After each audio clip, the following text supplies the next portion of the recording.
our single-seaters and straight into the Extreme Supercars, proudly brought to you by G&H Transport.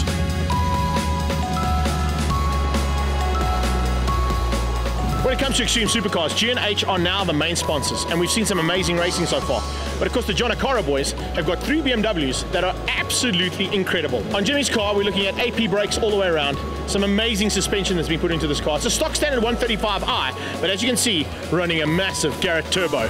So it certainly has a lot of cruck around this machine, and it will certainly give most of the cars in this class a good run for their money. You've got the split sill, you've got a massive mouth on the front to give it a little bit more breathing space, and of course that all helps to get the car around the track. And this is a stock standard 135 wing. Just whatever you do, don't let Marius Roberts near the rear wing. Well, your helmet says it all. You're probably the guy who has the most fun out there. You've got the biggest smile on your helmet as well as now. And this is an amazing car to play with. That's such a lekker car. Now we're having lots of fun. The difference between the 360 and the 430, give us a little rundown. Well, this is a 360 Challenge, so it's about 400 horsepower. The 430's got about 500 horsepower. And of course, playing around in the mid-pack, you seem to be just getting it all right. It's nice. I've always got a nice dice. I'm coming to grips with it. So, having a lot of fun, and that's what it's all about. Looking forward to getting that green light for the race now. The John O'Caras are good to go, as is Dion Duplessis, the KTM Crossbow. The only one here this weekend. Unfortunately, Greg Parton didn't make it out.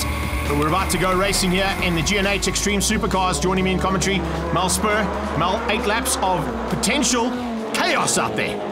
I wouldn't call it chaos, but what an awesome grid. We've got Sun Woodley back with us, Andrew Colbert, we've got the Viper back of Aranjis, a host of Porsches, we've got the GT1, it's just fantastic. Now that GT1 is a magnificent car, and I think Ollie Delay is certainly getting to grips with it pretty soon. Speaking of getting to grips, check that out. The Imperial Polo is all over the back of the monster Ferrari. Willem, you are in some serious trouble. That is Lee Thompson behind the wheel of that car. He built the car for Dougie Truter, and he's now having a bit of fun of it of his own, all in the mixture in Extreme Supercars. It certainly is giving that Ferrari a good run for its money. Really nice to see Craig Jarvis up into 4th overall. Yeah, a brilliant bit of driving from the Panacea Porsche all the way from Cape Town. He is, of course, our reigning champion in Extreme Supercars, so he definitely knows his way around, particularly Kyalami, but he loves his own home track as well. This is an awesome shot. Into the S's on the inside of that magnificent 430 Ferrari from Trans-Africa Racing, piloted by Jonathan du Toit, and Budnick is flying. Doing a great job on the camera, as you would always say, Greg. Great camera angle there too. Yeah, a lovely bit of work there from our cameraman Chris Budnick in the Cedar Isle BMW. A little bit further back here is another one of our camera guys on board here with Willem. And Van der Westhuizen certainly not holding back on the back end of Delay. It looks like Jarvis just ahead of him, but I think he's more concerned about the Polo on his tail. Has he been able to lose it a little bit? He has. Broken a slight advantage over Lee Thompson. But now the pressure is being put on by Dion Duplessis on Nicky Dix. The Curvent Porsche, not in the California Highway Patrol police colors anymore. And look at the big flame out of the side of Budnick's car. Under pressure from the 430 Ferrari of Jonathan du Toit. Looks like some of the overheating issues in the Ferrari seem to be sorted out, but how are they going to catch this man? Yeah, that very fast snake certainly goes well. Charles Aranjis is pushing that Viper at the front end to get away from this battle, but it's good to see BMW back at the front end. Not that the John O'Caras haven't been at the front end, they're always there in their BMs, but certainly good to see that Cedar Isle machine fighting hard for honours in Class AGT.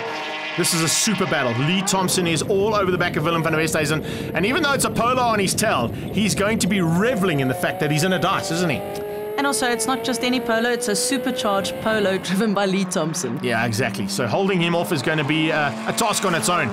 Through the S's, and Jono putting the pressure onto the back end. Doesn't look like he's found a way past just yet, but he's certainly looking left and right, and the left-hand side might be the option, but Budnick saw him coming, shut the door, and didn't allow him through, and looks like he's going to have to try and find another way. Tries to get the drive down now. V8 versus V8 as they come onto that mine shaft, and the Ferrari's got the inside line, and he does it to perfection. Great driving, Jonathan du Toit. That's the view of Budnick as du Toit gets past on him.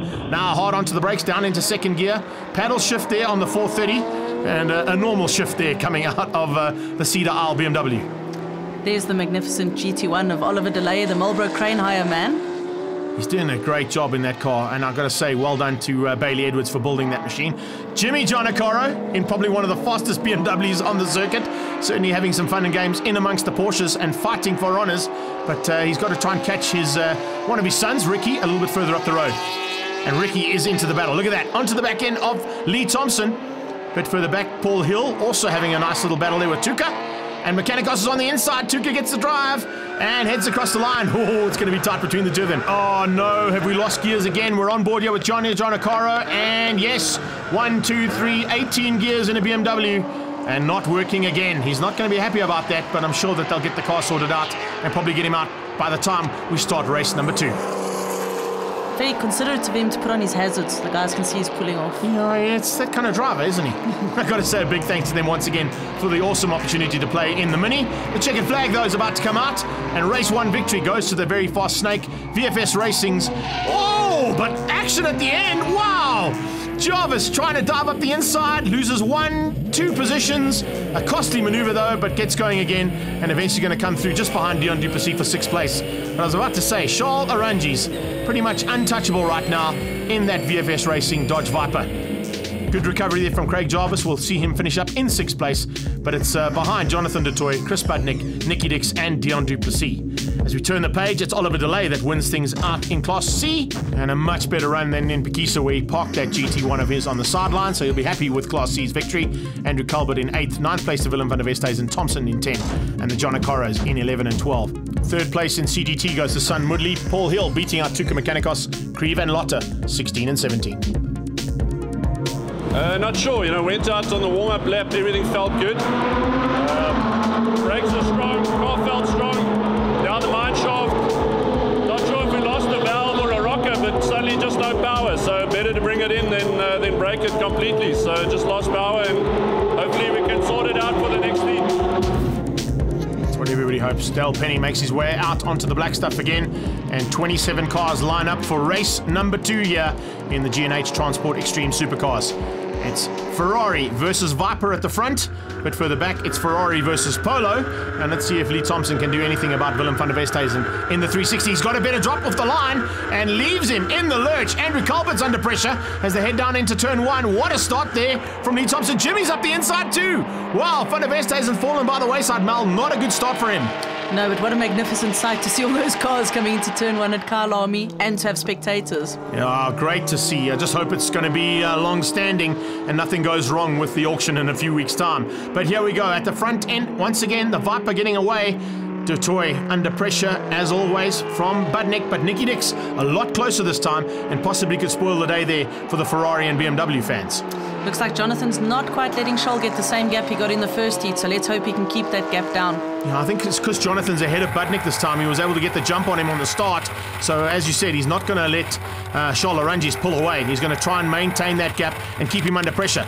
Budnick is doing the same thing. A great job so far, sitting in 3rd, lost a little bit of ground to 1 and 2 as they head to the top of the hill. But he looks in the rearview mirror, and it's a big, long gap down to the Porsche, the curve end Porsche there of Nicky Dix. A bit of pressure at the top of the hill, though, from Jonathan du Toit.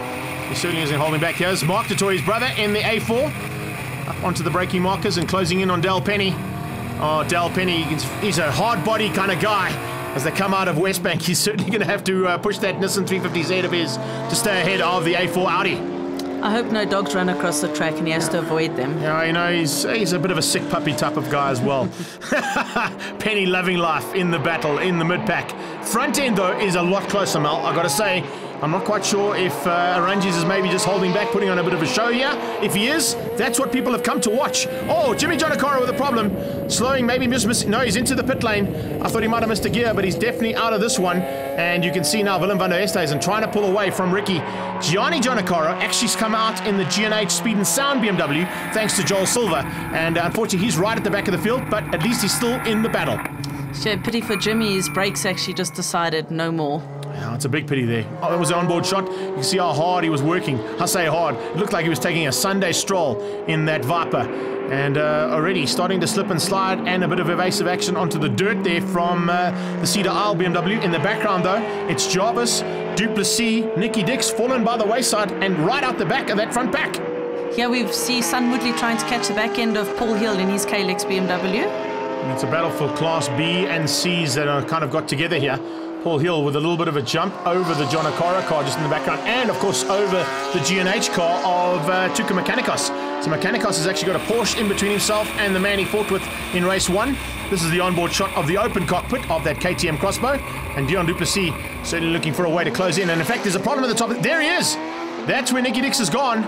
There's an issue on that car. Nice battle here as well. Smallberger fighting it out with, yes, That is Gianni Giannacaro in the Speed and Sound BMW. Awesome camaraderie that the mates just all lend each other cars and make sure everybody's on track. It's always great to see. Oh, it's a big family down there, that is for sure, and they look after each other. Well, that says Truter on the side, but it's Thompson at the wheel. And I've got to say, Lee Thompson, what a drive from him. Charles Smallberger in the mix a bit further back there, fighting for honours in Class C's. Christo Lotta's there too. That's a welcome return. And just behind him, someone we haven't seen on track for a while, was Thomas Reeb in the Martini Porsche. Yeah, great to see Reeb there. He loved life in that big RSR of his. This is the view once again of our leader, Charles Orangis. Not being hassled too much. He was put under a bit of pressure early on by the Trans-Africa Racing Ferrari, but it looks like Jonathan du Toit hasn't had an answer by the time the checkered flag comes out, and there it is, waiting for that VFS Dodge Viper. Another victory to Charles Orangis. Jonathan du Toit will come through for second place. First of Class B's is Budnick beating out Jarvis, Dion Duplessis and Nicky Dix. As we turn the page, first of the Class C's is Ollie DeLay. Yet again, that's a double on the day for him. He beats out Andrew Colbert. Willem van der Westhuizen takes second place in the Class C's. And Lee Thompson wins out Class D there, down in 10th place. Once again, we turn the page, and down in 12th place, Class E goes to Paul Hill. He was just on the first one. Second place, of course, there is Tutuka Mechanicos. And a great run there from Sun Moodley. I must say, kudos to my team for the weekend. We had a lot of trouble with the Viper this year. First with the fire, then the gearbox broke, the diff broke, and you know, for them to rally around the car, really get it going in this past few weeks, and yeah, it pays off. I mean, she's on rails today.